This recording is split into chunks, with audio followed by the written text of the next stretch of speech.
Thank you, Chairman Risch and Chairman Ranking Member Menendez and members of the committee. It's a true privilege to appear before you today. I'm especially grateful to Senator Portman and Young for their overly generous introduction. I'm also honored and humbled that President Trump, at the recommendation of Secretary Pompeo, has nominated me to serve as Undersecretary for Economic Growth, Energy, and the Environment, affectionately referred to as the E. I would like to thank all 7 of the former E's and the incredible State Department team who spent their valuable time with me sharing their insights on this important role. As a global businessman, I can tell you it is a strategic asset to have the finest diplomatic corps in the world in your corner, whether it's here or abroad.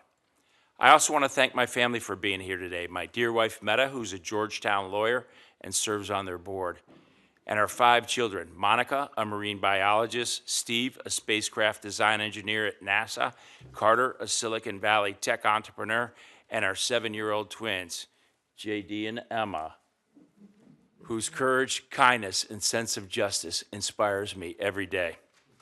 My story starts like that of many Americans. I grew up in small-town Ohio, where my father ran a machine shop and my mother was a teacher. My dad's customers were suppliers of the big 3 car companies in Detroit, and his fortunes were tied to theirs. At age 12, I became a welder in his shop and soon learned how to work all the machines. In good times, he employed as many as 5 workers, whom he treated as family. In bad times, I was his only employee and saw him go through the agonizing process of having to lay off his trusted team. His pain was not lost on me. My father dreamed that I would get some college knowledge and return as an engineer to help him grow the machine shop into a big company of 10 employees. While I did become an engineer, I never went back to work with my dad, but I believe he was proud that I joined the biggest company in the world, General Motors, which he had taken to calling Generous Motors after they gave me a full ride to Purdue and to Harvard Business School. 10 years at GM gave me the chance of a lifetime to work at the Cadillac Plant, Tech Center, New York Treasurer's Office, and pioneer the emerging field of robotics by starting a joint venture that is the largest industrial robotics manufacturer in the world today. That taste of high-tech innovation inspired me to risk it all and move out west to become an entrepreneur. In my eyes, Silicon Valley is the West Point of capitalism, a corporate United Nations, a total meritocracy, and a place where failure is recognized as the best teacher. My Silicon Valley journey began at RASNA, where we invented mechanical design synthesis that enables engineers around the world, like my rocket scientist son, to optimize designs in real time. I then went on to start another company called Ariba, taking it public as the world's first business-to-business e-commerce company. My ultimate aim was to create a values-based driven company that was built to last. Now, $1.7 trillion in transactions go through the Ariba network each year, more than Amazon, eBay, and Alibaba combined. My mother taught me that a truly meaningful career is about giving back and paying it forward. So after some initial success, I worked with the biggest global issuer of microloans, and I would take my family along on journeys to some of the most poverty-stricken places in the world to hand out microloans. I will never forget being in the slums of Mumbai after 12-year-old Carter handed an 18-year-old single mother of a crippled child a $50 loan to purchase a sewing machine. And he said, "I get it now, Dad. We're not giving them fish. We're teaching them how to fish." My children saw firsthand that economic empowerment and entrepreneurship can truly have a transformative impact on families and communities. That same concept is what makes the E-mission so meaningful to me. I also had a chance to give back to my alma mater, Purdue, where I had the honor of serving as chairman of the Board of Trustees and recruiting Governor Mitch Daniels to be our president. I'm particularly proud that Mitch is now recognized by the Wall Street Journal as America's most innovative university president. But even more so, that we have frozen tuition for the last 7 years, working to address the $1.5 trillion student debt crisis.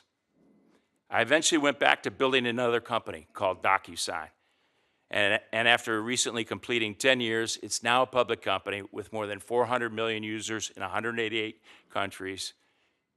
And as Senator Young pointed out, along the way, we saved 20 billion pieces of paper. This Ohio boy, who began his journey welding parts and later had the good fortune of welding together billion-dollar companies, has had the blessing of a true all-American dream. But even this dreamer could have never imagined that one day he might be presented with an opportunity to give back to this great nation, which has given him so much. If confirmed, it would be the privilege of my life to serve the country and pay it for this next generation of Americans. I fully appreciate the enormity and gravity of this role, especially in a time where the reality we face as a nation is of ever-increasing cyber warfare and seemingly ceaseless variations of intense, perhaps even weaponized economic competition. As you know, our rivals are playing the long game, and they're playing for keeps.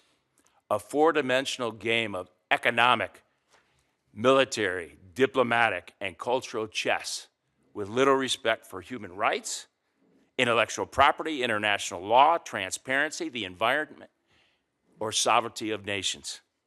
In order to prevail, we must play the game better and take economic statecraft to the next level. There is no substitute for American diplomacy. I believe the team with the best people wins, and that diversity of thought is the catalyst for genius. With that aim in mind, if confirmed, I will work side by side at all levels with our preeminent diplomatic corps and with each of you in a meaningful way, benefiting from your experience, your insights, and your wisdom. If confirmed, I will work tirelessly and strategically here and around the world to optimize economic growth, energy security, and the health of our planet for the sake of advancing the interests of our citizens and maximizing our national security. Thank you so very much for your kind attention. Thank you, Mr. Krach.